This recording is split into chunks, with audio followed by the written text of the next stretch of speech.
오늘 우리 지난주에 이어서 77절에 관한 말씀을 한 번 더 살피려고 합니다. 그래서 오늘 제목을 77절의 영적인 의미 두 번째. 원래 77절은 뭐와 연관이 돼 있다고 말씀드렸었죠?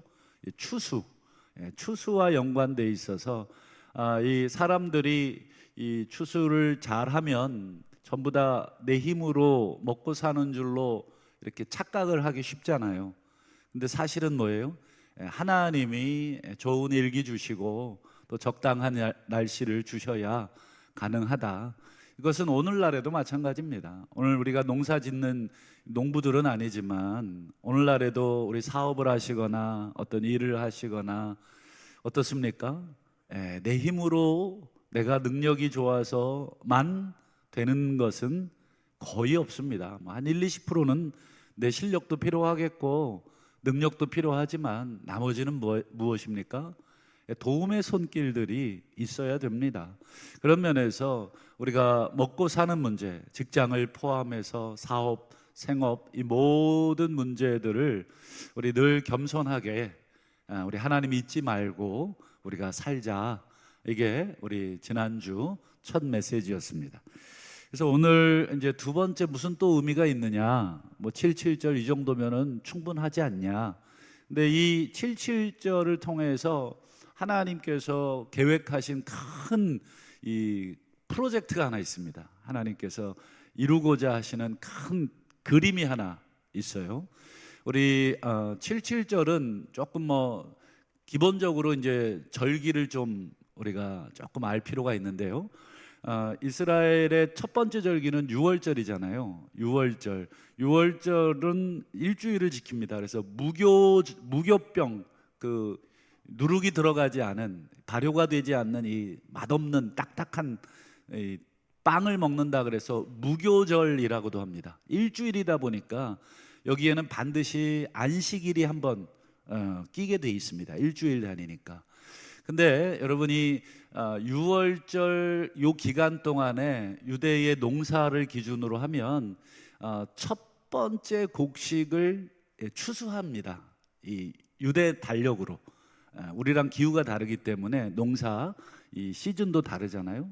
요 6월절 무교절 기간에 첫 수확을 합니다. 그걸 뭐라고 말씀드렸냐면 초실이라고 말씀드렸죠. 예수님 시대의 초실은 공교롭게도 날짜가 예수님이 부활하신 주일날이 초실절이었어요.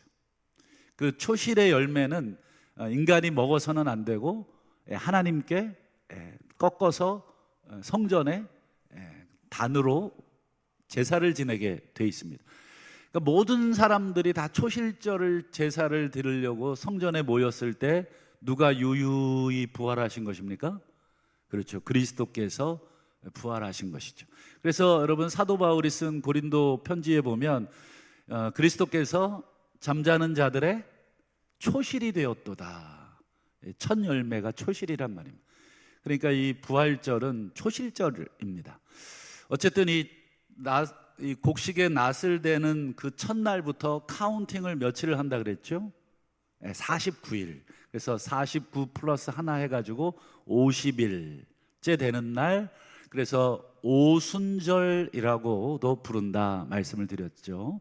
그래서 오늘은 편의상 이 77절이라는 말 대신에 오순절이라는 말로 오늘 말씀을 좀 이어가도록 하겠습니다. 그래서 오늘 이 77절에 또 오늘 오순절에 하나님께서 이 절기를 통해서 오늘 온 세계를 향한 또 우리 인간을 향한 어떤 계획을, 어떤 프로젝트를 하시려고 하셨는가, 우리는 그 가운데 어디쯤 있고, 그럼 우리는 하나님의 이 거대한 이 사업에, 이 프로젝트에 우린 뭘 해야 되느냐, 우리 그런 의미를 좀 우리가 질문을 우리가 가슴에 담고 오늘 말씀을 좀 보겠습니다.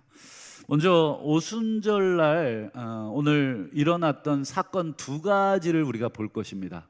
먼저 첫 번째 사건을 좀 보겠습니다. 먼저 오순절날 어떤 사건이 일어났느냐, 우리 출애굽기 19장 1절을 한번 보실까요?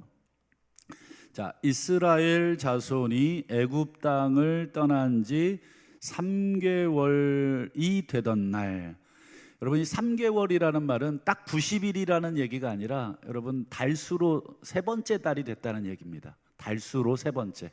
우리 뭐 횟수로 3년 차라고 하면은 예를 들어서 2023년 12월도 1년이고, 그 다음에 24년 1년, 25년 1월 달이니까 지금 횟수로 3년 차를 표현할 때 그렇게도 표현하죠. 만으로는 뭐 한 14개월밖에 안 되지만 어쨌든 그렇게 표현할 수 있듯이, 여러분 3개월쯤 됐을 때, 3개월 차쯤 됐을 때 어디에 도착합니까? 시내 광야에 도착을 해요. 이 시내 광야라고 되어 있지만 정확하게는 시내산입니다. 이 출애굽한 지 한 3개월 세 번째 달쯤 됐을 때 이제 시내 광야에 도착을 하는데, 여기 보시면 이 애굽을 떠난 지 3개월 되던 그 날짜가 전통적으로 오순절로 해석을 합니다. 무슨 날로 해석한다고요? 오순절. 자, 그럼 여러분 출애굽기 19장 다음이 출애굽기 몇 장이죠? 이거 뭐 그런 걸 물어보냐, 뭐 이런 생각 표정이신데, 출애굽기 20장이죠. 요거까지는 잘 아시는데, 그러면 출애굽기 20장에는 무슨 내용이 있느냐 물어보면 여기서 한 절반은 대답하시고 절반은 뭐지? 이러실 거예요. 출애굽기 20장에 무슨 내용이 있죠? 그렇죠. 여기서 뭐 시옷자가 살짝 들리긴 했는데 10계명이 있습니다. 10계명. 그러니까 출애굽기 19장에 시내산에 하나님이 데려다 놓고 출애굽기 20장부터 뭐를 주시는 것입니까? 그렇죠. 계명을 막 주시기 시작합니다. 하나님의 계명이 내려온 날이 오순절입니다. 하나님께서 백성들에게, 우리들에게 너희는 앞으로 내 뜻대로 살아라 라고 주신 그 계명, 그 계명을 주신 날이 오순절이다. 먼저 요거를 머릿속에 첫 번째 사건으로 기억을 해 두시고요. 자, 그럼 두 번째, 오순절날 또 무슨 사건이 있었냐? 여러분 유명한 사건 기억나시나요? 어떤 사건 기억나시죠? 요거는 뭐 우리 다 아실 겁니다. 한번 사도행전 2장 우리 1절부터 3절을 한번 볼까요? 자, 오순절날 이름에 호련히 하늘로부터 급하고 강한 바람 같은 소리가 온 집에 막 가득합니다. 막 무슨 소리인지는 모르겠습니다만 막 바람 소리가 막 온 집안에 가득하더니 느닷없이 이 불의 혀같이, 불의 혀처럼 갈라지는 것들이, 불의 혀 아시죠? 이 불꽃 막 이렇게 사방으로 막 이리저리 막 춤을 추잖아요. 그 불의 혀 같은 것이 막 나타나더니 각 사람 위에 하나씩 막 임하는 장면. 오늘 여기 계신 분들 머릿속에, 머리 위에 막 불의 혀 같은 막 이런 것들이 막 임하는 그런 장면. 이거를 소위 오순절, 그렇죠, 성령 강림. 그러니까 오순절날 두 번째로 무슨 사건이 있었습니까? 성령 강림. 자, 정리 한번 해볼까요? 자, 오순절날 첫 번째 사건은 어떤 사건이라 그랬습니까?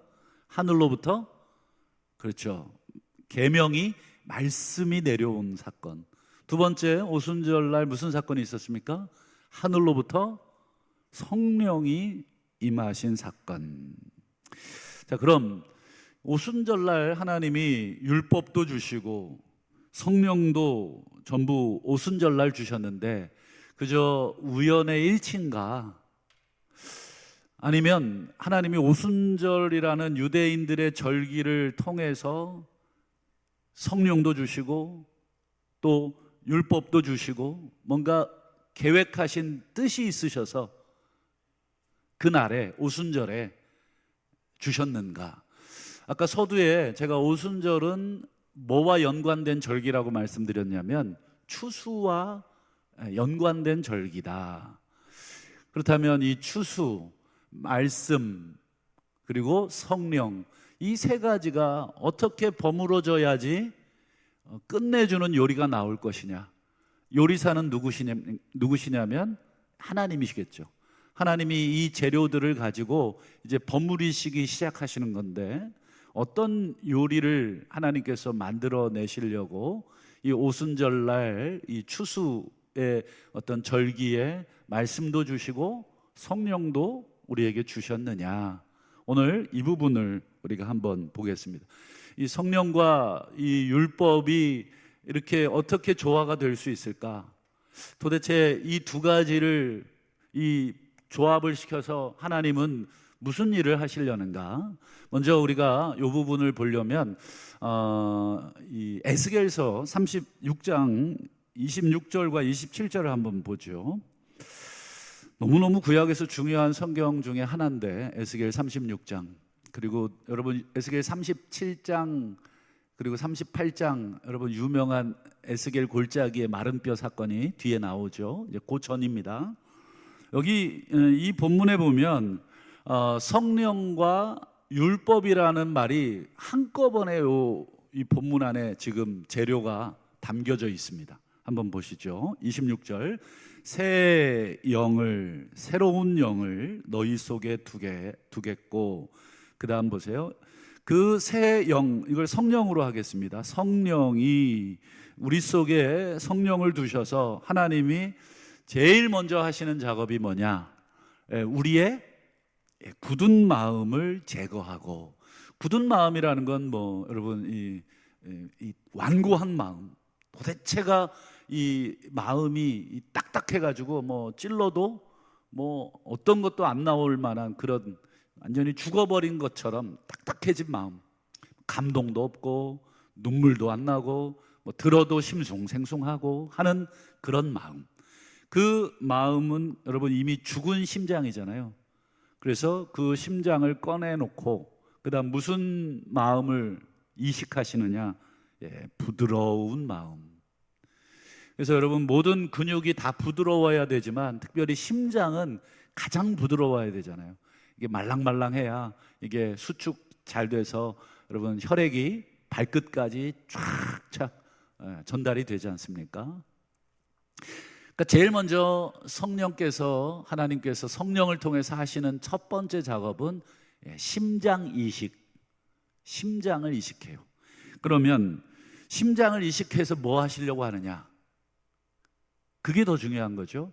27절을 보세요. 자, 내 영을 너희 속에 두어, 그 다음 심장을 먼저 이식한 다음에 그 다음 뭘 하게 합니까? 우리 같이 한번 읽어주실까요? 너희로, 시작. 너희로 내 율례를 행하게 하리니. 이게 하나님께서 궁극적으로 성령을 통해서 하시려는 것입니다. 성령이 제일 먼저 우리의 심장을 이식을 합니다. 그리고 새로운 심장을 이식받은 우리들이 그 다음 뭘 합니까?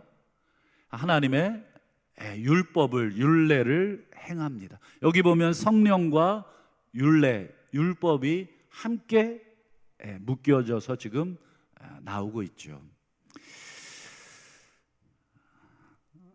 왜 하나님이 이런 계획을 세우셨을까? 왜 성령을 통해서 마음을 바꾸시고 그리고 율법을 행하게 하시려고 하셨을까?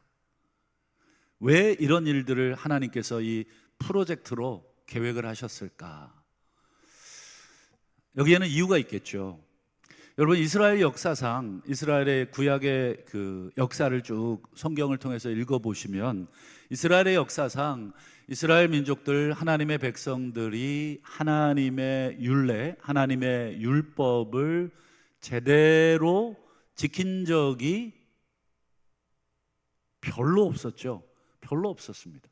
부끄럽지만 별로 없었습니다. 물론 잘 지켜졌던 시절도 간혹 있어요.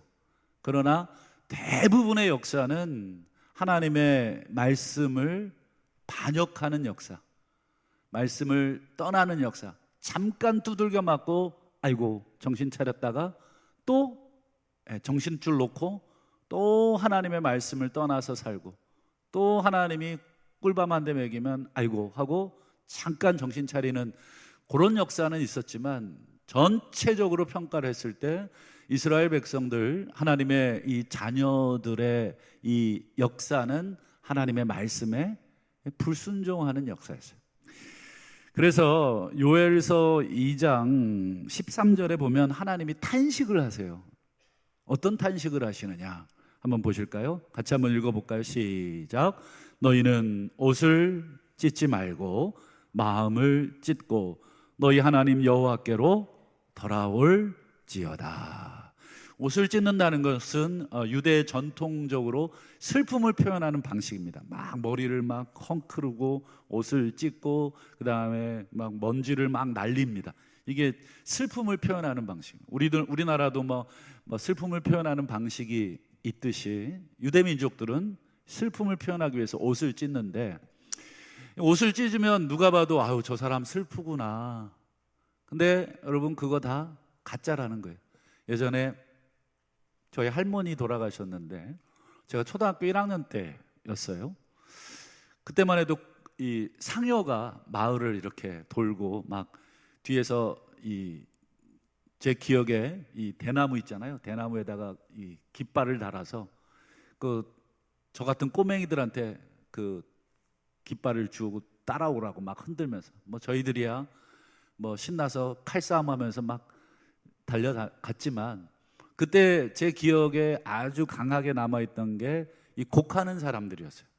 곡하는 사람들이 이 상여 앞인지 뒤인지는 정확하게 모르겠어요.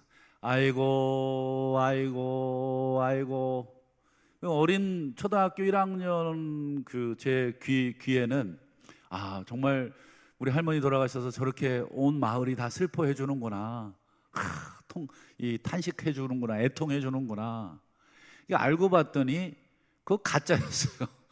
그냥 겉으로만 아이고 아이고 아이고.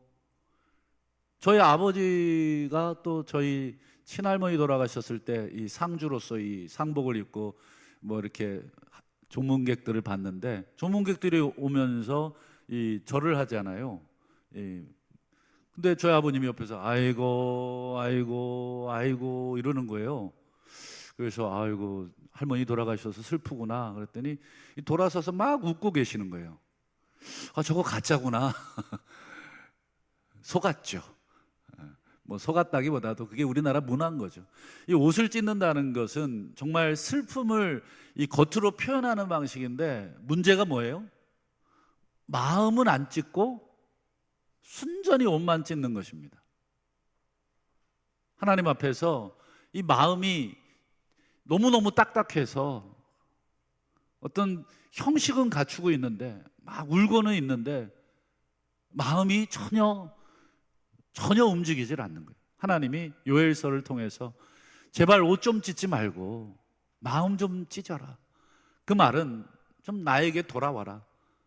내 뜻대로 살아라.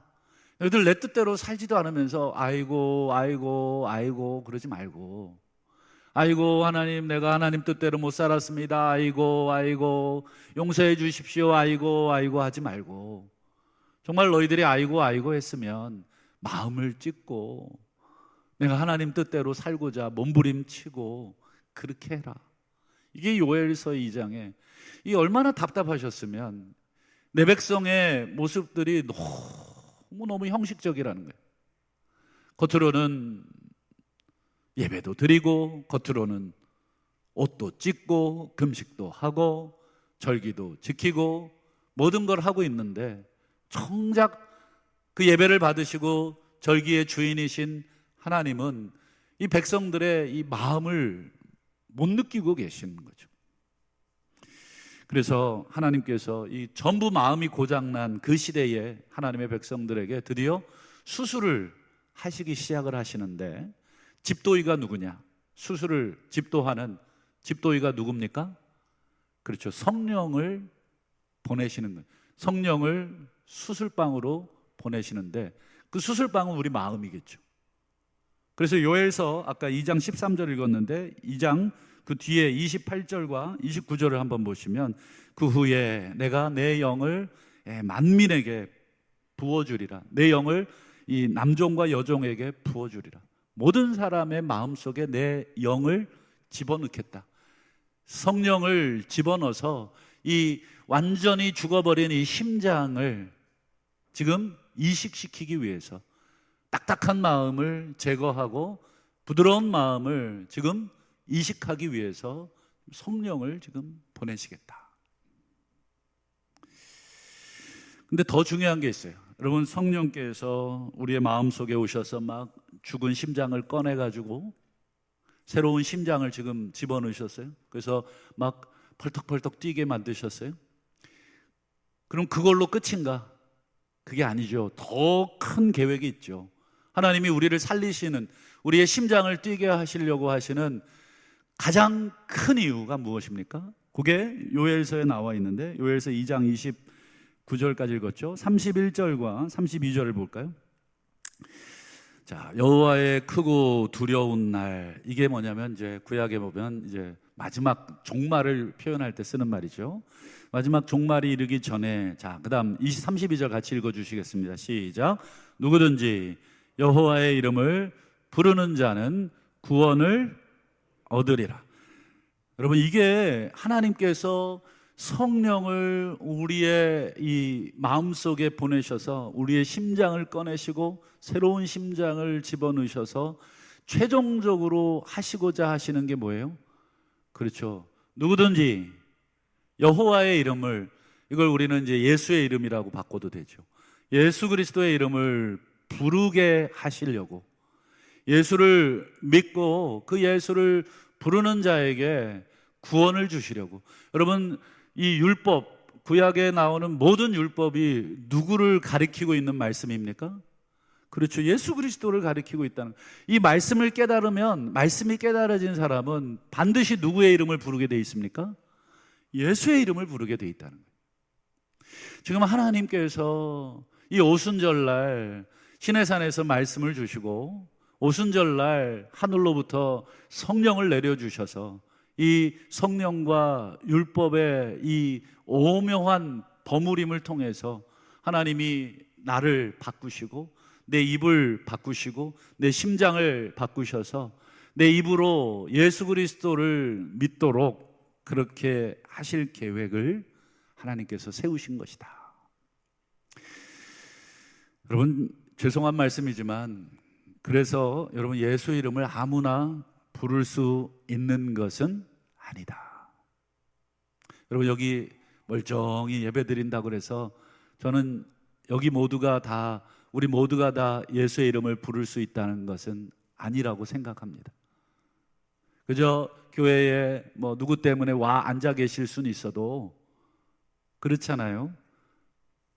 정말 내가 예수를 나의 구세주로 믿어서 이 자리에 와 앉아 계신 분들은 많지 않을 겁니다. 각자 뭐 사연이 있어서 이 자리에 뭐 체면상 와서 앉아 계시든지 뭐 어떤 이유로 앉아 계시든지 많지 않다 생각을 합니다. 오직 예수를 구원자로 부를 수 있는 것은 성령께서 우리 마음을 만져주시고 또 말씀을 듣고 깨닫게 하시고 순종하게 하셔야 가능한 것입니다. 예수님의 우리의 주인이십니다. 진심으로, 여러분, 우리의 이 굳은 마음이 아니라 진심으로 부드러운 마음으로, 나의 구원은 오직 예수 그리스도밖에 없습니다. 여러분, 정말 마음의 진심으로 예수 그리스도 이름을 부르실 수 있으시겠습니까? 여러분, 이렇게 말하면 어떤 분은 무슨 소리냐, 내 의지로 내 뜻으로 내가 교회 왔고 내 뜻으로 지금 예배당에 앉아있고 내 뜻으로 지금 내가 예수 믿겠다고 결단한 것이다. 뭔 성령께서 내 마음에 들어와서 내 마음을, 내 심장을 수술하고 이렇게 하셔야 내가 예수의 이름을 부른단 말이냐, 이렇게 말씀하시는 분이 있는데, 여러분, 그렇게 말씀하셔도 어쩔 수 없습니다. 뭐 그건 그분 생각이고 성경은 그렇게 얘기를 하지 않아요. 오직 하나님께서 우리에게 이 성령을 주셔야, 그리고 그 성령이 우리의 수술을 하셔야 우리가 예수의 이름을 부를 수 있다, 이렇게 말씀합니다.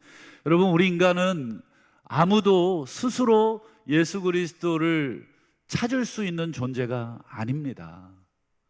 죄송하지만 자꾸 내가 예수를 믿어서 이렇게 말씀을 하시는데, 그건 표현상 그럴 수는 있어도 내가 예수를 믿은 게 아니라 내가 예수가 믿겨져, 내가 예수가 믿어져, 말씀이 믿겨져, 이렇게 얘기해야 여러분 맞는 얘기입니다.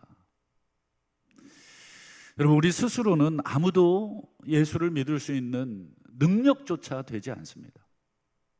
우리 스스로는 아무도 말씀을 깨달을 수 있는 사람이 아무도 없습니다. 오직 하나님께서 성령을 통해 보게 하시고 우리의 마음을 열어주셔서 믿게 하셔야, 율법에 순종하게 하셔야, 여러분 그 은혜를 주셔야 우리가 예수를 믿을 수 있는 것입니다. 그래서 사도 바울이 여러분 고린도후서 6장 1절과 2절에서 이런 말을 해요. 하나님의 은혜를 헛되이 받지 마라. 하나님이 지금 우리에게 예수의 이름을 부르도록, 우리가 예수의 이름을 부르도록 만들기 위해서 하나님이 수천 년 동안 무슨 일을 하셨냐? 오순절 때부터 이 추수를 기억하는, 추수를 기념하고 기억하는 이 오순절 때부터 말씀 주시고 성령을 주셔서 하나님께서 오랜 기간 우리 인간 하나 바꾸시려고, 우리 인간의 마음 하나 바꾸시려고, 제발 옷을 찢지 말고 마음을 찢는 인간을 하나 만드시려고 하나님께서 그 오랜 기간 작업하신 은혜, 그 은혜를 정말 아무것도 아닌 것처럼 조롱하듯이 말하지 말라. 하나님을 믿으니 내 주먹을 믿어라. 그러면 어떻게 그렇게 말을 할 수가 있느냐? 하나님의 크고 두려우심을 경험해 보지 못해서 우리가 하늘을 향해 삿대질을 하고 원망을 하고 이렇게 사는 사람들이 있죠. 그러면서 사도 바울이 이렇게 얘기합니다. 보라, 지금은 은혜 받을 만한 때요. 보라, 지금은 구원의 날이로다. 이 은혜라는 말과 구원이라는 말을 같이 쓰고 있는 것입니다. 하나님이 우리에게 주시는 은혜는 우리로 하여금 성령을 통해 우리의 심장을 바꾸시고, 그래서 우리의 심장을 바꾸심으로 하나님의 말씀을 깨닫게 하셔서 예수 그리스도가 보여지게 하시고, 그 예수 그리스도를 나의 주, 나의 하나님 이렇게 고백하게 하시는 은혜, 그것을 구원의 은혜. 바라기는 여러분, 여기 교회 다닌다고 예수 다 믿는 것 아니라고 저는 확신합니다. 죄송합니다. 제가 누가 예수를 정확하게 믿는지는 모르겠어요. 그러나 우리는 알잖아요. 나는 알지 않습니까? 누구를 속일 수 있겠습니까? 하나님을 속일 수 있겠습니까? 아니면 내 양심을 속일 수 있겠습니까? 바라기는 정말 우리가 이 은혜를 헛되이 받지 않았으면 좋겠습니다. 하나님, 나로 이렇게 교회당에 오게끔 하신 그 이유가 있겠죠. 나로 예수 믿는 친구 만나게 하신 이유가 있겠죠. 나로 여기까지 와 앉아 있게 하시는 이유가 있겠죠. 아직은 예수님이 누군지도 모르고 말씀이 누군지도 모르고 오늘 77절이라 그러는데 오순절이라 그러는데 그게 뭔지도 잘 모르겠지만, 하나님, 만약에 그것이 있다면, 그 은혜가 있다면 저도 끼워 주십시오. 여러분, 이런 마음이 무슨 마음입니까? 부드러운 마음입니다. 나도 같이 그 자리에 껴주십시오. 내가 잘 이해도 되지 않지만 나도 그 구원의 은혜를 누리고 싶습니다. 하나님, 아직은 내 마음이 요동을 치지 않지만 언젠가 성령이 내 안에 들어오셔서 내 마음을 만지시고 그리고 내 마음을 바꾸어 주십시오. 이런 사모하는 마음으로 우리가 앉아 있어야 될 줄로 믿습니다. 마지막으로 여러분, 우리가 성령을 통해 우리 예수 믿는 자들을 지금 하나님께서 하나하나 수술하셔서 내 심장을 떼내시고 예수의 심장을 붙여서 이제 예수를 믿게 하는 사람들을 이렇게 모으고 계시는 이 마지막 때에 우리가 뭘 해야 되느냐, 오늘 세 가지를 결론으로 우리가 함께 생각을 하고 말씀을 맺으려고 합니다. 베드로전서 4장 7절에서 10절을 보면 베드로가 이런 말을 합니다. 만물의 마지막이 가까웠다. 이 말을 여러분 쉽게 얘기하면 추수라는 말로 바꾸면 됩니다. 추수는 여러분 이 농사로 표현하면 이 추수는 모든 것의 끝을 표현하는 말입니다. 만물의 마지막이 가까웠다는 것은 이제 추수 때가 끝나간다, 이런 말입니다. 여러분, 추수가 끝나면 이제 1년의 모든 수고가 끝나는 거죠. 우리 개인적으로야 100년 정도밖에 못 살지만 인류 긴 역사 속에 우리가 몇 년의 역사를 인류가 살든지 간에 언젠가 이 역사가 끝이 납니다. 그게 만물의 마지막 추수입니다. 여러분, 아까 오순절이 추수와 관련된 절기라고 말씀드렸죠. 즉 만물의 마지막이 가까웠다, 오순절이 가까웠다, 성령이 오셨고 하나님의 말씀이 오셨다. 그러면 우리가 뭘 해야 되느냐? 첫 번째로 정신 차리고 근신하여 기도해라.